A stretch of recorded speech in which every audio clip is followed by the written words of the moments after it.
Tapos, mawalang galang na si kay Congressman Adjong at sa iba pa na congressman natin, nag-i-instigate sila na mag-imbestiga ang NBI. Hindi naman sila yung tinatakot yung mga senador eh.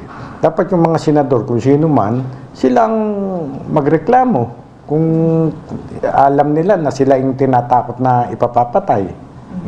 Ganun po eh. Loko-loko kasi itong mga adyong na to. Ilan ba yung adyong? Alright, reaction TVBase nagbabalik. Reaction. Napakaganda po ng mga pag-uusapan natin yung mga kareaksyon. Mantakin po ninyo si Director Santiago ng NBI mga kareaksyon nag-resign na. Dito si BBM mga kareaksyon ininsulto po niya si SP Escudero sa harapan po ng maraming tao. Hindi po natin alam kung talagang itong si Bongbong Marcos ay talagang acting like bangag na talaga mga kareaksyon. Mantakin mo, iinsultuin mo yung buong Senado sa harapan ng lahat ng mga matataas opisyalis ng ating gobyerno mga kareaksyon. Ito po, umpisahan po natin dito. Ito po mga kareaksyon para naman magdire-diretso na tayo. No? Ito na po. Ito na po. Radyo Patrol Flash Reports. National Bureau of Investigation Director Jaime Santiago nagbitiw sa pwesto. Antabayanan ang detalye ng balitang yan dito sa DZMM Teleradyo. Alam po ninyo itong si NBI Chief Santiago, talagang ito po yung na-expect ko na po na magbibitiw ito. Noong pang last year pa na-expect ko na. Kasi alam ko po yung style ni Santiago mga kareaksyon eh. Isa po itong matuwid at hindi corrupt na opisyal. Kaya nagtataka po ako, ba't tumagal siya? Ba't tumagal po siya sa administrasyong Marcos? Hindi siya bagay. Ang bagay sa mga ganyan, si Torre, bagay kay Marcos yan. Si Remula, bagay kay Marcos yan. Si Tambaluslos, bagay kay Marcos yan. Yung si Don Gonzales, bagay kay Marcos yan. Pero mga kareaksyon, si Santiago, Santiago, tingnan po niyo yung Ombudsman Martires, di ba? Isa ring malupit yan, walang pagkakaiba kay Santiago. Kaya dito, dalawa na pong malupit nating mga opisyalis ng ating gobyerno ang nagbitiw o natapos na ang kanilang termino, si Ombudsman Martires tsaka si Director Santiago. Ito po, pakinggan po natin sa ating iniidolong The General Viewpoint. Ito po mga kareaksyon. Shoutout po sa ating General. Magandang araw mga kaibigan. Bigyan natin ngayon ng opinion, reaction itong post, ang balita ngayon. Breaking. NBI Chief Jaime Santiago nagbitiw sa pwesto. Sayang. To me, isang matinong opisyal ito sa gobyerno. Dating Manila Police, SWAT, naging judge, naging NBI, ngayon nagbitiw. So, anong ibig sabihin yan? Okay, nagbitiw na si National Bureau of Investigation Director Jaime Santiago ngayong Biyernes kahapon, August 15, matapos umano'y maranasang sirain ng ilang mga masasamang interest sa kanyang posisyon. Sa kanyang liham kay Pangulong Marcos Jr., sinabi ni Santiago. So ito ang nakalagay sa liham, basahin ko. Ang mga detractors at may masasamang interes sa aking posisyon ay patuloy na gumagawa ng hakbang para dungisan ang aking reputasyon. Sa aking isipan, kapag paulit-ulit ang kasinungalingan, para bang nagmumukhang totoo.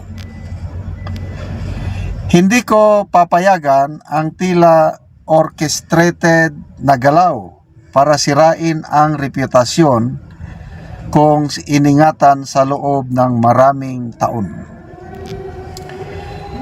Hiningi ni Santiago na maging epektibo ang kanyang pagbibitiw sa pagkapwesto ng kapalit upang hindi maantala ang operasyon ng ahensya. Okay? So, again, to me I don't know sa inyo, nasasayangan ako kay NBI Director Santiago kasi nga yung kanyang reputasyon. Para sa akin, isa siyang matinong opisyal. So, anong ibig sabihin nito?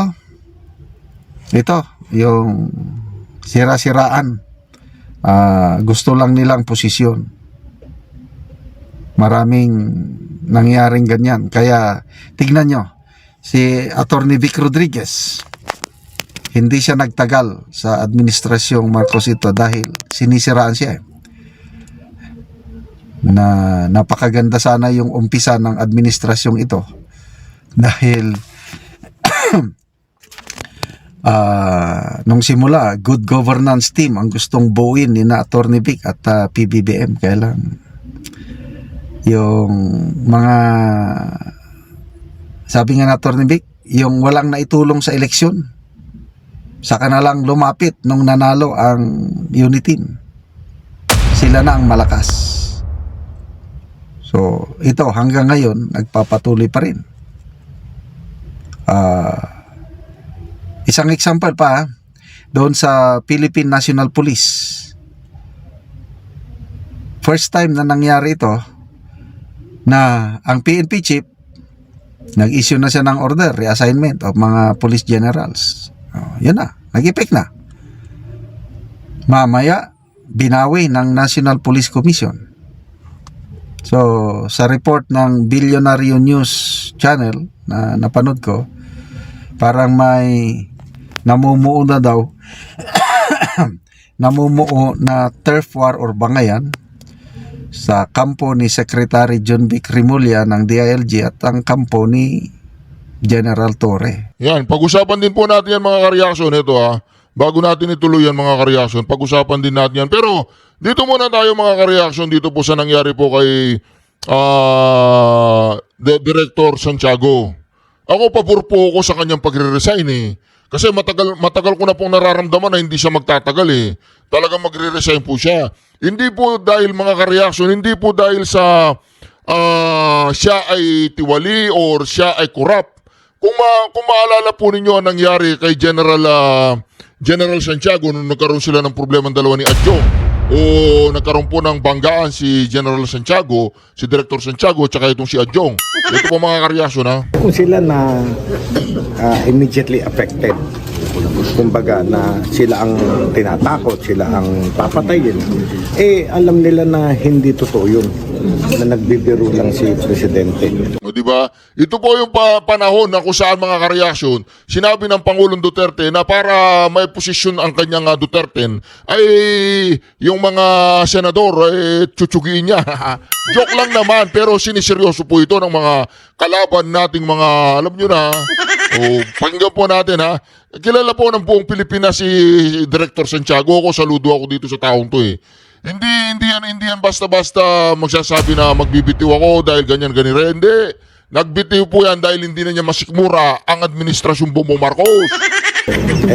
Sino pa kaya ako? Director, paano nga kung merong mga senator na mag-iet na tinuturing nilang banta sa buhay nila yung joke kill ng Pangulo? Gaano kalakas yung kaso kung sakali malakas? Isa po ito sa naging hindi nagustuhan ng mga panig ng mga nasa administrasyon nung hindi po niya pansinin yung biro ng Pangulong Duterte at ginawa pong malaking issue ito. Nung nasabihan po ng Pangulong Duterte na sige, kaya siguro patayin na lang natin yung mga senador para may posisyon natin yung ating Duterte ba yun? Duterte. Ito. Titignan natin lahat ng anggulo. How it was delivered, circumstances of the delivery, gaano kaseryoso ba yan. Lahat po yan, anggulo ay titignan natin. Sir, ang mga nagreklamo ngayon is mga congressmen. Can they file yung complaint instead yung mga senators na sila yung pinagbantaan? Pwede ba yun? Ayun na nga ang isang with due respect sa kanila, no? Sila ang nagtutulak ng kaso. Hindi naman sila yung involved actually, yung mga senator. Tsaka, tingnan nyo, hindi naman sinabi kung sino doon sa 15 yung papatayin Sino ba yung 15 na yun Yung bang nakaupo o yung tatakbo, no? At tsaka, kung di ba naman talagang lokohan lang, meron ba naman porkit namatay ng senador automatic na yung kandidato ni mga senador ni Presidente Digong, yun na ang papasok. Siyempre, kung mamatay man yung mga kandidato, merong substitution. Hindi sila. At ipoboto pa rin ng taong bayan. Taong bayan ng Kaya, yun nga, sabi ko, time has changed. Yung dating takutan, patayan, tapos na yun. Ngayon, ang mga tao have learned. Yung mga tao ay naalam na yung tama at mali. At yung mga style ni Presidente Digong na ganun, puro patay. Eh, dati yun. Kumbaga sa ano, alam niyo mga tao, kumbaga sa antibiotic, na-immune na kakaganon. Immune na, hindi nakakagatin yun. No? Wala nang naniniwala, palagay ko. So sir, sorry, dagdag lang po. Sabi niyo sir, wala naman nabanggit na specific na pangalan. So if someone will file a case, will it hold? Kung sabihin niya na ako yun nung tignan natin. No? Titignan natin. Ito pa po. Recently, meron pong may naging pahayag po si dating Pangulong Rodrigo Duterte na di umano ay magpapatay na daw po siya ng 15 senador. Okay. In relation doon po sa impeachment case kay VP Sara Duterte. May mga calls po para imbestigahan daw po ito ng NBI. Ano po ang tugon niyo po? Hindi niya pinansin kaya nagalit po itong administrasyon ito sa kanya Ngayon gusto po siyang tanggalin, pabagsagin, kaya lang hindi nila magawa. Nag-resign po siya, irrevocable. Ayoko na, irrevocable yan. Hanap ka na, Bongbong Marcos. Ayoko na. Remember that the speech was delivered during political rally, no? Ay naano niya proclamation ng kanyang mga kandidato para sa senador. Ano yun alam niyo, in a political speech, ano yan rhetoric. Nung inaano namin yan inaalaw yan ng ating political system na katulad nun, during the past administration, known si President Duterte na laging ganyan, puro patayan, no? Pagka inano nyo ang aking bayan, pagka sinira nyo ang mga kabataan ng bayan, papatayin kita. Yung mga ganun ba salita ni Presidente, during the past administration, binabait yun ng ating mga mamamayan, no? But then, time has changed. No? Ngayon, maaaring yung mga tirada ni Presidente na ganun, puro patayan. Wala na tayo sa atmosphere ng patayan. No? Ngayon, kailangan na yung katahimikan. No? Tignan natin, ang mamamayan, kung babait pa rin yun na patayan pa rin. No? Pero yun nga, nakikita ko, rhetorics lang yan. Part lang ng kanilang political propaganda. Ganun ho. Opo. Mismo mga congressman po like yung mga si Congressman Adyong nagbanggit po na dapat daw imbestigahan ito ng NBI dahil na binantaan daw po itong dating Pangulo ang mga senador. Ano pong thoughts niyo po doon, sir? Alam nyo, ang binantaan 15 senador. Hindi natin malaman kung sino dun sa sitting senators o yung bang kakandidato na senators.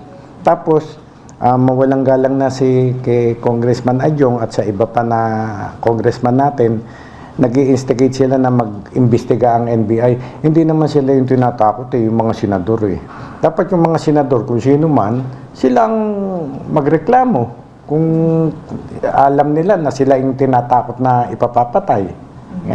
Ganun po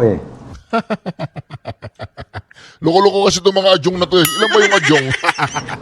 So, ibig sabihin po ngayon, hindi po muna tayo makasagawa ng investigation unless may mag-complain po? Yes.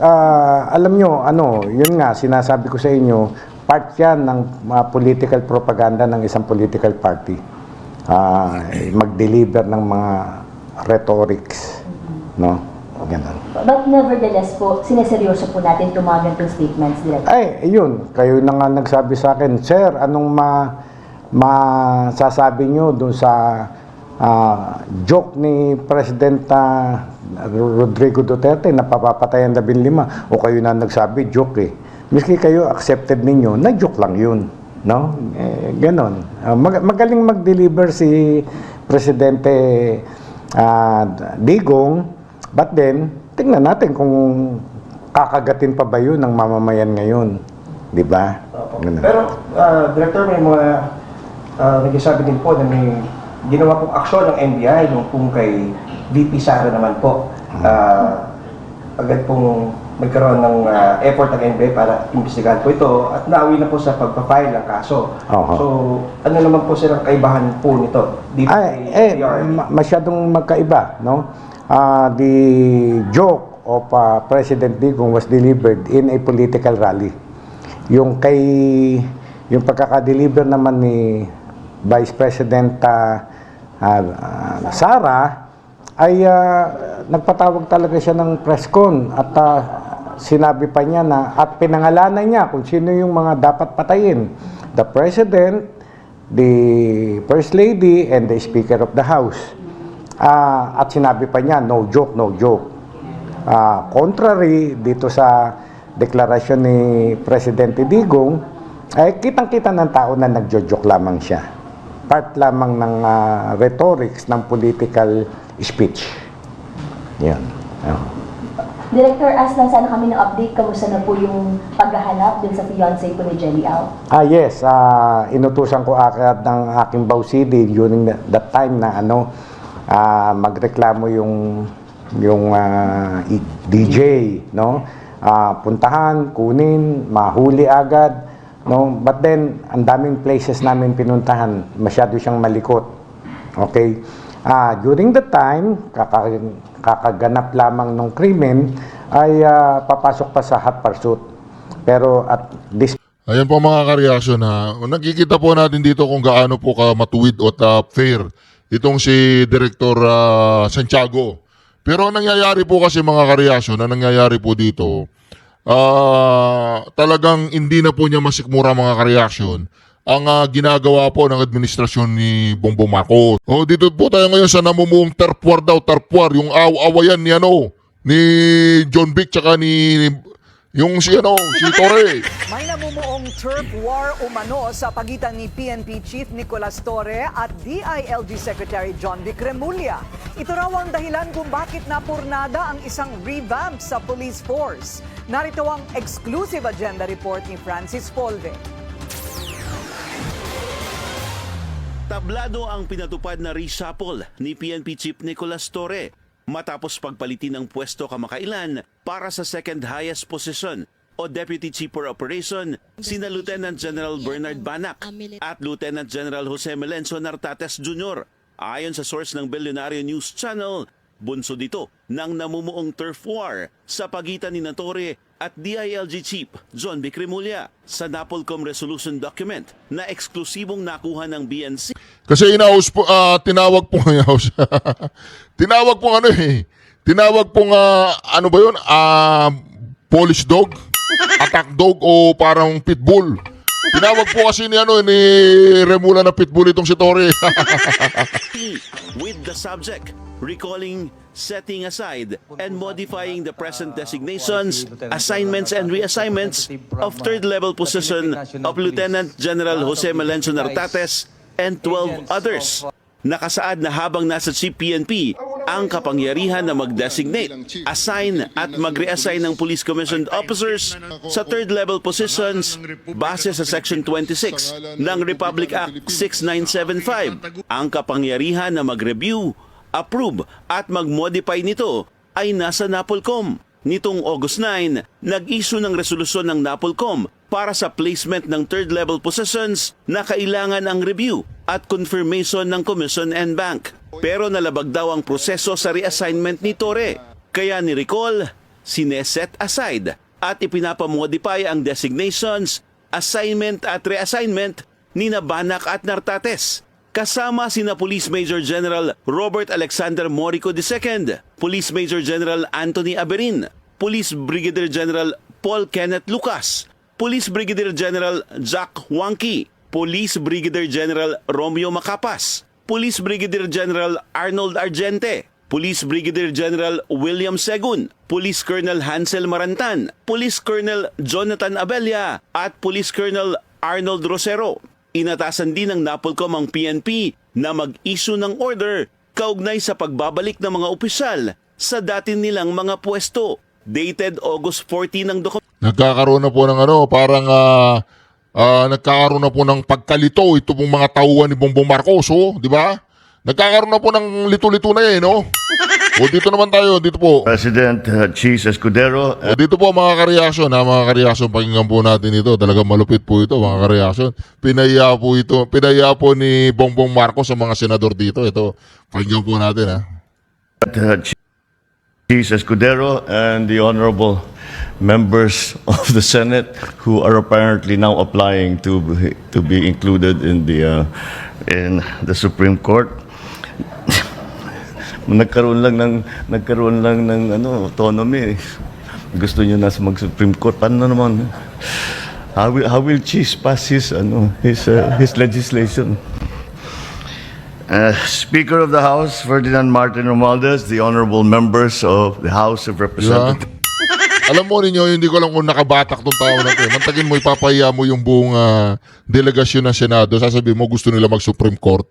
Nakakaya po yun, mga kareaksyon. Hindi po nakakaya sa mga senador, nakakaya po bilang isang presidente. Tingnan po yung reaksyon niya ni Cheese. Tingnan po natin yung reaksyon ni Cheese. Nagkaroon lang ng autonomy.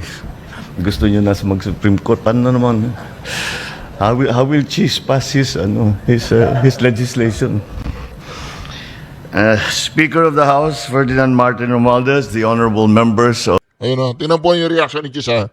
Anong gagawin niya? Tingnan po yung reaction niya. Talagang, di ba? Ang dalawang yan talagang of the House of Representatives. Di ba? Gumanon-ganon, inawak-awakan to. Sabi, walang yaka, kung nandito ka lang sa tabi ko, babanatan kita. Tingnan. Di ba? Talagang nainis din po si Cheese Escudero doon, mga kareaksyon. Ako po. Di ba? Meron tayong presidenteng ganyan. God save the Philippines. Kaya hindi na yan pwede. Bakit hindi pwede? Kasi kung wala tayong period, kung kailan pwede mag-imbestiga, ibig sabihin, bukas, buong buhay, buong millions of years, ang isang kaso kung wala kang limit sa panahon kung kailan ka pwede mag-imbestiga. So isa yan sa mga ginawa ng defense team ni dating Pangulong Rodrigo Duterte. Pangalawa po, sa Rome Statute ng ICC ay meron pong tinatawag na interim release. Ibig sabihin po niyan, habang nagpapatuloy ang investigasyon, habang ginagawa ang trial, ay pwede kang palayain. Pero hindi ka pwedeng palayain pabalik ng Pilipinas. Dapat mayroong isang bansa na tatanggap sa iyo. Hanap yun ng mga abogado ng dating Pangulong Duterte at nag-file sila ng request for interim release. Lalong-lalo na dahil sa kanyang edad na 80 years old. Maraming nagtatanong kung kamusta na si dating Pangulong Duterte. Ang sinasabi ko sa inyo, noong nandun ako nung huli, pumayat siya.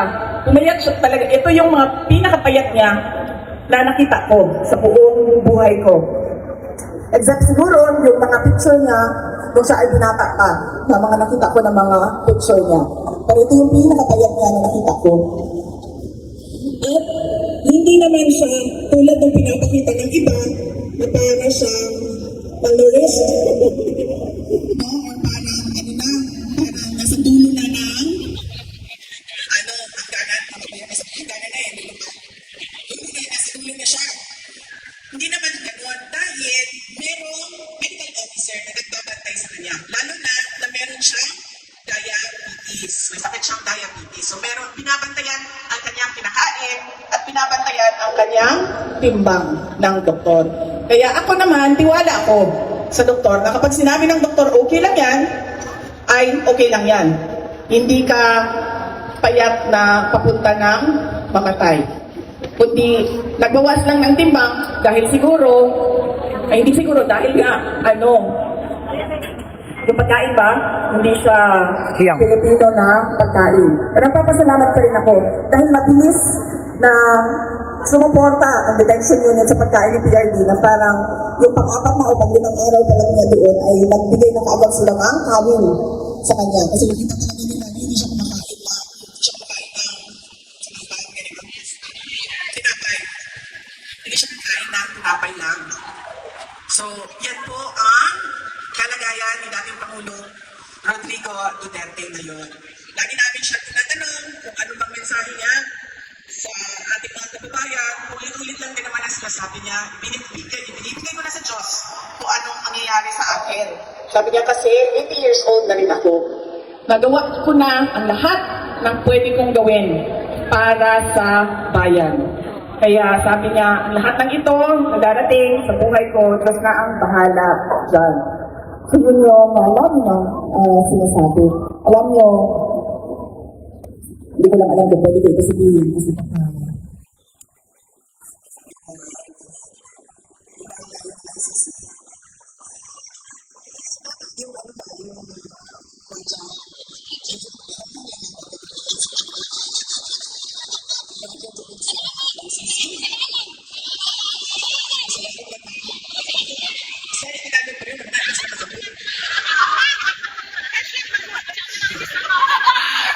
ano siya sa kuha?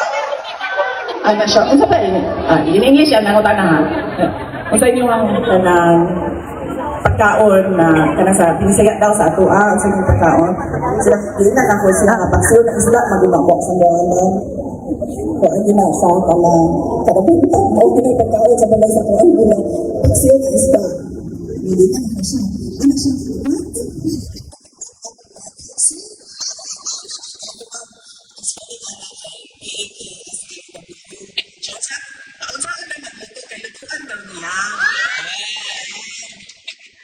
Babae biya.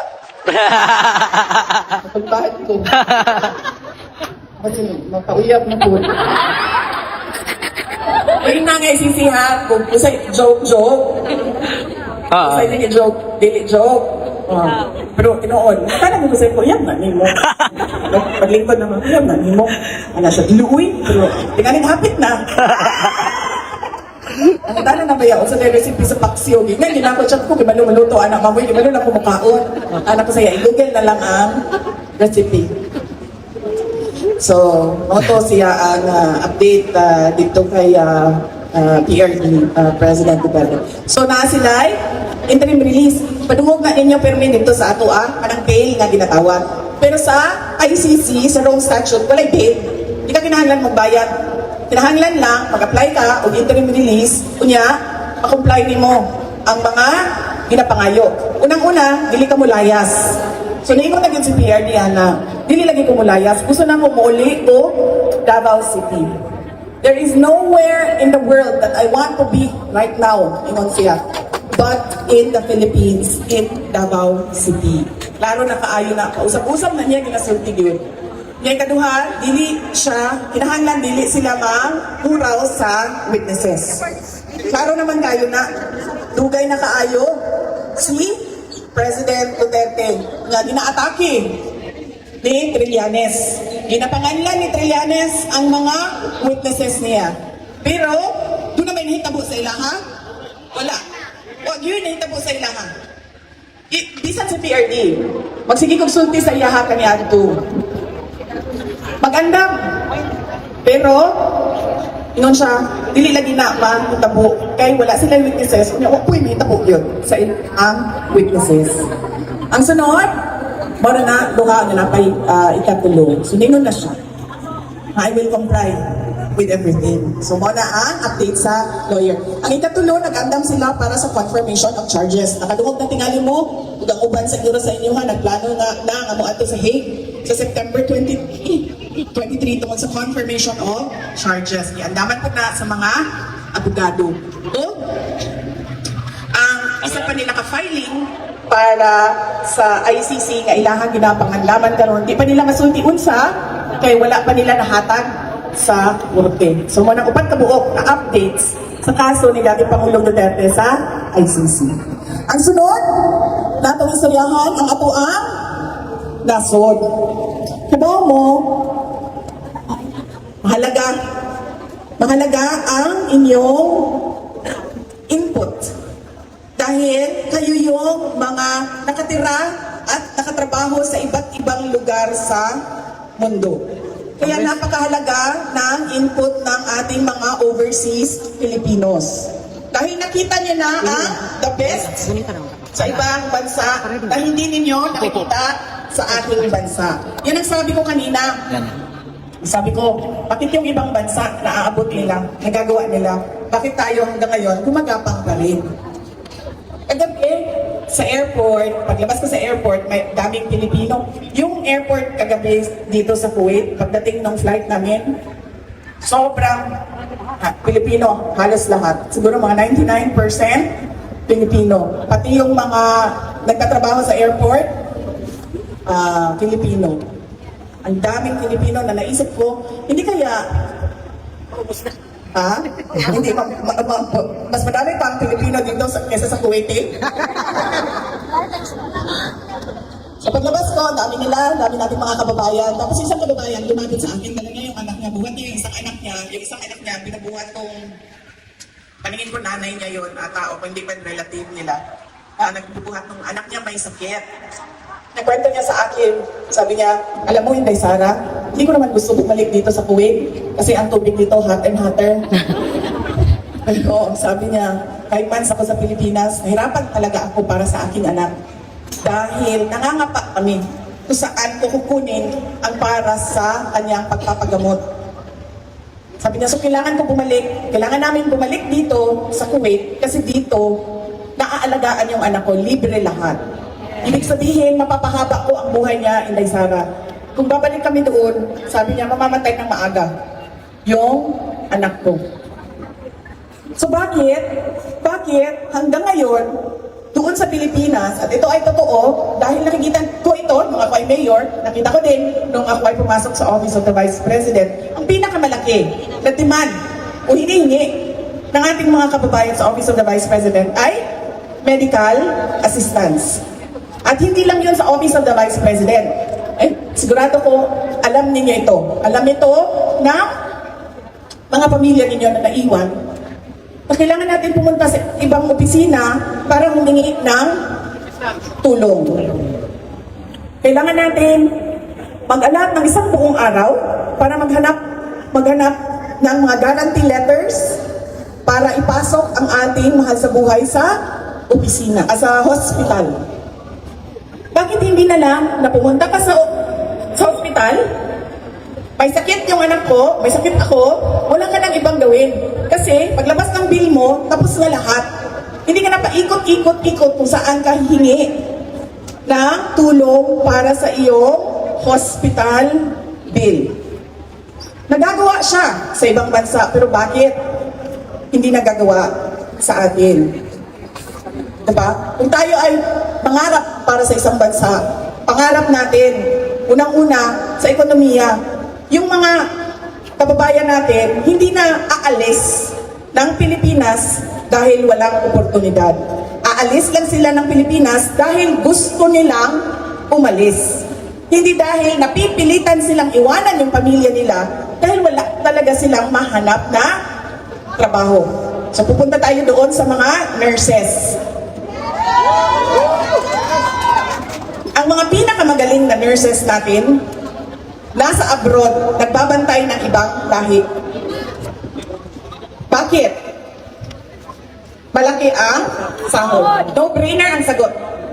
Malaki ang sahod. So tinatanong ko, lagi yan, kahit saan ako pumunta ako Australia, pumunta ako South Korea, doon, sa Hague.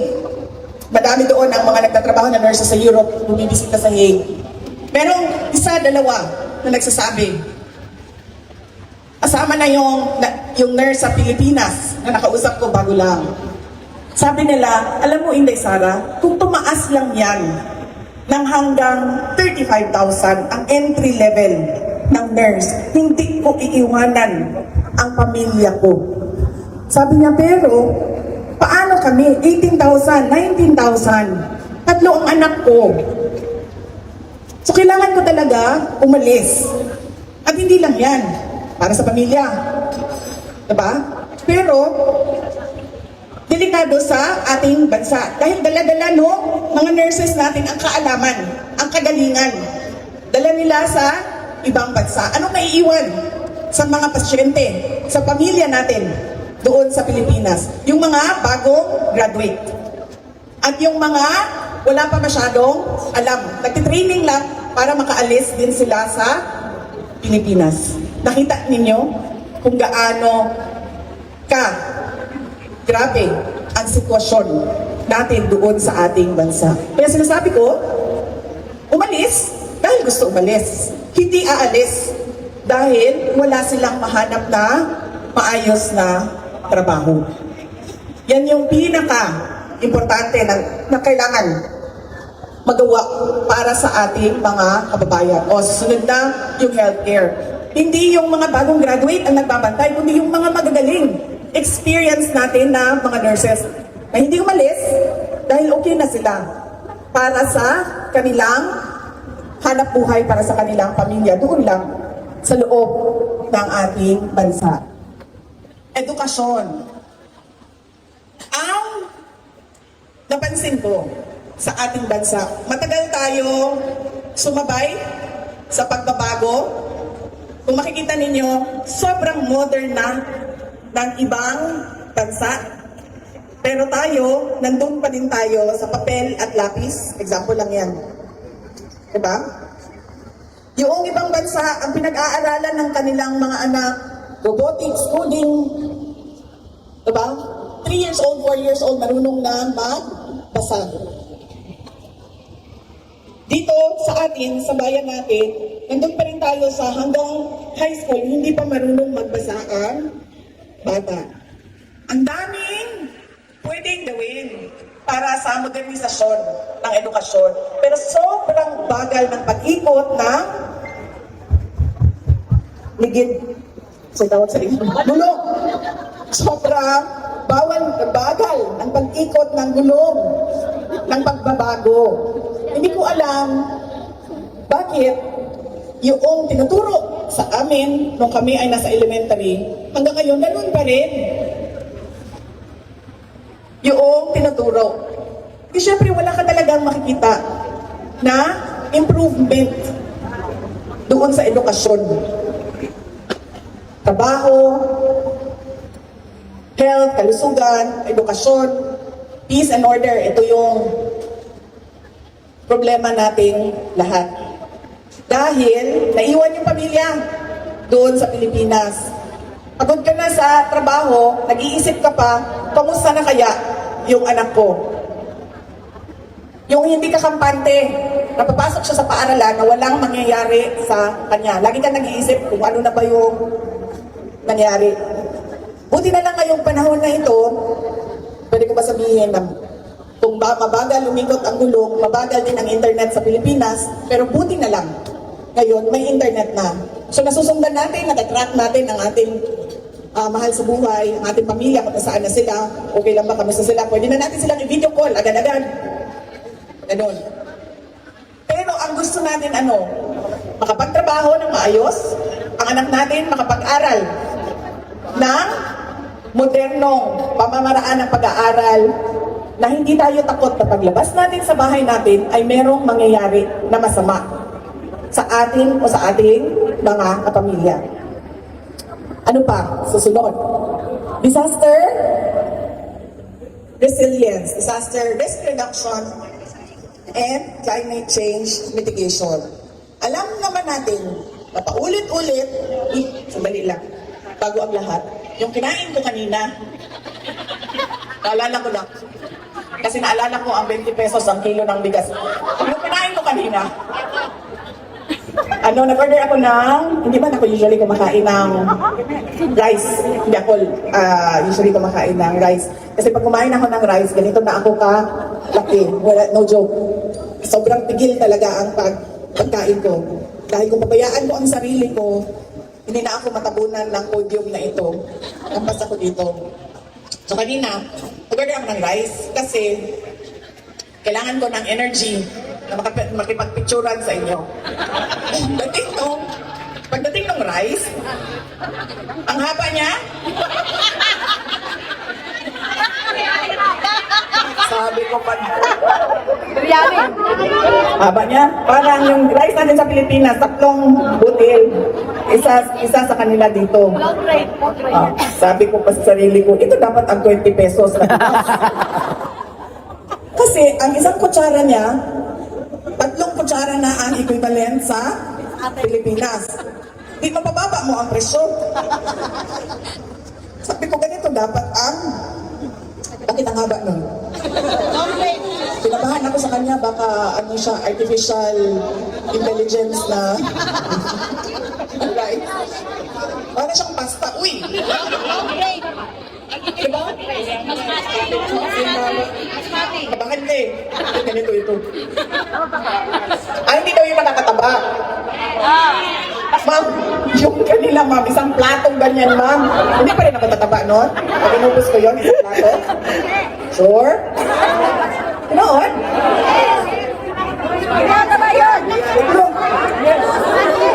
Fake rice yan. Ayun. So kaya ganyan kalaki yung kanilang serving ng rice kasi hindi siya makataba. So dapat kinain ko lahat yun para mabusog ako. Ganun. Kasi dinandahan ko pa siya eh. Andun pa siya, naiwan ko siya doon. Kasi kakainin ko mamaya hapunan, iniwan ko na lang doon. Ang laki niya, ganyan. Ang haba pa niya. Saan ako For one person lang yun? Sa bagay, naniniwala ako kasi hindi kayo malaki. Kinabahan talaga ako dun sa rice nila. Sobrang laki na niya, sobrang laki na ng serving, sobrang haba pa nung. Saan na ako, ma'am? Nalimutan ko na. Bigas. Disaster. Oo yun, bago yun. Naalala ko lang kasi. Naalala ko lang yung kinain ko. Gutom na kasi ako, sir. Dapat pala inubos ko yun. Naano kasi ako, kinakabahan ako. Kasi bago ako umalis sa Pilipinas noong August 15 ngayon, August 13, gusto ko kumain ng cheese. So pumunta ako sa tindahan ng cheese. Bumili ako ng ganyan o yung triangle na ganyan. Malaki. Tapos ang minuwa ko, ilan-ilan na ko ang cheese o ang biskuit. Ipares na ko siya sa sige kaon, sige chismis dito sa balay. Sige chismis, sige panlibak. Sige kaon cheese. Gabaan ko. Sige magpanlibak. Daot akong iyan. So maghahapon, nag-revolusyon akong tiyan. Hantod ka ganina, nag-revolusyon akong tiyan. O na, mag-excuse ko sa inyo mga kadyot, may nung health break. O na siya. So kaganina, wala akong ihulot ang rice, kaya hanulog ko nga, dagan-dagan ko, gikan diri, padulong sa CR. Disaster, risk reduction, and mitigation, and climate change, adaptation. Every year, balik-balik. Ang bagyo, ang baha, ang landslide, pero every year. Bakit parang first timer tayo sa bagyo, baha, and landslide? First timer tayo lagi. Parang nagugulat tayo na nangyari. Diba? At hindi pwedeng sabihin natin na ganyan talaga ang buhay natin. Na ganyan talaga ang bansa natin. Diba? Hindi normal yan. Hindi. Sinasabi ko sa inyo, pag merong dumaan na Yolanda ulit, dyan, sa atin, sigurado ako, Yolanda na naman ang mangyayari.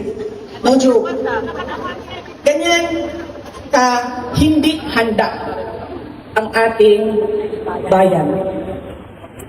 Kaya dapat tinututukan natin yun kasi alam natin na darating yan every year sa ating bayan. Kaya dapat pinag-ahataan yan na hindi ka na nagkukulat o hindi ka na nagpapanik o hindi ka na kamot ng ulo mo kasi ano sasabihin, ganyan talaga yan. Hindi pwede na ganyan. Nakikita natin ang handaan ng ibang bansa. So, ibig sabihin, hindi siya imposible. Hindi siya impossible dream. Kasi, I'm sure, nakita niyo na yan. Kung saan man kayo galing, o kung dito man sa Kuwait, o kung saan bansa man kayo galing. Kaya yan yung mga Hindi ko alam bakit nasimulaan ni dating Pangulong Rodrigo Duterte, pero bakit natigil? Kasi alam naman natin kung anong gusto natin makita para sa ating bayan. Alam natin kung anong pangarap natin para sa ating bayan. Pero bakit hindi natin nakikita? Nakikita natin sa ibang bansa. Alam niyo, kami, yung iba sa inyo siguro, dinala na ang pamilya, kung nasaan man kayo sa abroad, o naiwan doon. Kami, mga naiwan doon, na walang planong umalis sa Pilipinas. Ayaw namin magtiis ng hindi maayos, madumi, walang disiplina. Ayaw namin magtiis sa ganon. Kasi gusto namin kung ano yung maganda sa ibang bansa. Yun ang nakikita at naiwan natin para sa ating pamilya. At sa mga susunod sa atin. Dahil patapos na tayo, di ba? 28 years old na tayo. Malapit na tayo mag-retire. Malapit na mag-expire. Diba? So yung mga susunod sa atin, yung mga anak natin, mga apo natin sa tuhod, huwag niyong sabihin sa akin na hanggang ano na ba tayo, 2025, pagdating ng 2060, magugulat pa rin sila sa bagyo. Uy, may bagyo. Uy, may landslide. Hindi pwede yun. Or iikot-ikot pa rin sila kahit saan para humingi ng tulong pinansyal sa pagpapagamot. Pwede. Hindi ganoon. Ayaw natin magtiis. Gusto natin kung ano yung meron maganda sa ibang bansa, meron din tayo. Paano natin magawa yun? Sa pagtutulungan natin na ibalik at ituloy ang pagbabago para sa ating bayan. Alam nyo, mapunta na tayo sa 9 ma'am. Ano oras na? 4:26. Kasi naman, meron nag-aantay sa akin alas 6 mamaya. Ayaw niya, bakit mga kalaban ninyo yun ng mga Pilipino? Joke lang, ma'am. Mga kalaban ninyo yun sila?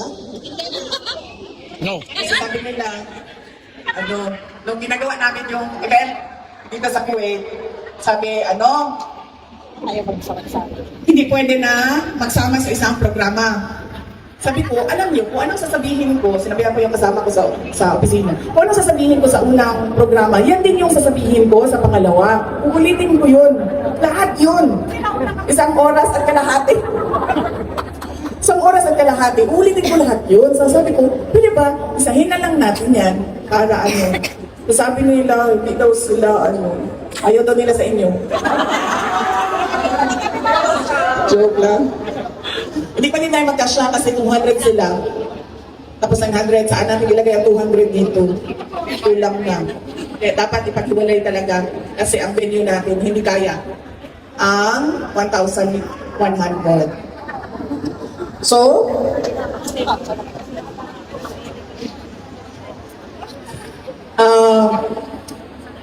sa pagsasara, huwag natin kalimutan lagi ang pagpapasalamat sa Diyos, Allah, sa lahat na binigay niya para sa buhay natin. Kahit sobrang liit niyan, kailangan magpasalamat tayo. Dahil kahit maliit yan sa paningin natin, malaki yan para sa ibang tao. Kasi wala silang ganyan. Kaya hindi natin alam kung anong pinagdadaanan ng iba. Ang nakatutok lang tayo sa kung anong wala tayo. Pero hindi tayo nagpapasalamat sa kung anong meron tayo. Pero wala yan doon sa ibang tao. Kailangan natin ng pagpapasalamat. Yung kasama namin sa bahay, galing yan siya, household staff ang trabaho niya noon. Galing siya abroad. Tapos isang beses, nagkwentuhan kami, matagal na yan siya sa amin. Mga sobrang 10 years na siguro yan si Manang. Tinanong ko siya, sabi ko, ano yung naranasan mo nung naging household staff ka sa abroad? Sabi niya, mahirap. Kasi hindi ka naman binibigyan ng tulog eh. Matutulog ka lang kapag walang utos. Yan lang yung tulog mo. Hindi yung tulad sa atin dito sa Pilipinas, na kapag alas 9 na alas 10, matutulog na ang tao, tapos gigising ng alas 5, alas 6 na umaga. Sabi niya noon, pag tumigil ang utos, matutulog ka. Pag nandiyan na ang utos, dapat gumising ka. Tapos sabi niya, hindi din regular ang kain. Kasi ang kain, walang para sa kanila. Walang para sa kanya. Ang kain para lang sa kung sino yung may-ari ng bahay. So kung may maiwan, swerte ka. Kung walang maiwan, pag-antay ka sa susunod na kainan. Baka may maiwan. So umuwi siya sa Pilipinas. Sabi niya, sabi ko, nagtanong ako, bakit ka umuwi? Kasi tinanong ko yung sweldo, ganito yung sweldo. Tapos sa Pilipinas, hindi naman ganun kalaki yung sweldo ng household staff. Bakit ka umuwi? Sabi niya, Bisaya. Sabi niya, okay na lang na magutom ako sa bukid dahil wala akong trabaho. Pagtsatsagaan ko na lang na magtanim para yung ani ko sa kamote, kung ano man yung tinanim ko, ibibenta ko para may mabili ako na karne, isda para sa mga anak ko. Sabi niya, okay, magutom ako nang wala akong trabaho. Pero sabi niya, hindi matanggap. Siya, pobre lang po yung kay Sarah, pero dili madawat sa ako ang kasing-kasing na nagtrabaho na ko, pero ginagutom ko. Huwag ninyong kalimutan yung words of wisdom na yan. Huwag ninyong ipagpalit ang inyong pagkatao, ang inyong dignidad bilang isang tao. Kasi yung treatment o pakikitungo na ganyan ay hindi makatao. Bumalik na lang kayo sa Pilipinas, pag-usapan na lang natin sa Office of the Vice President kung saan ba kami makatulong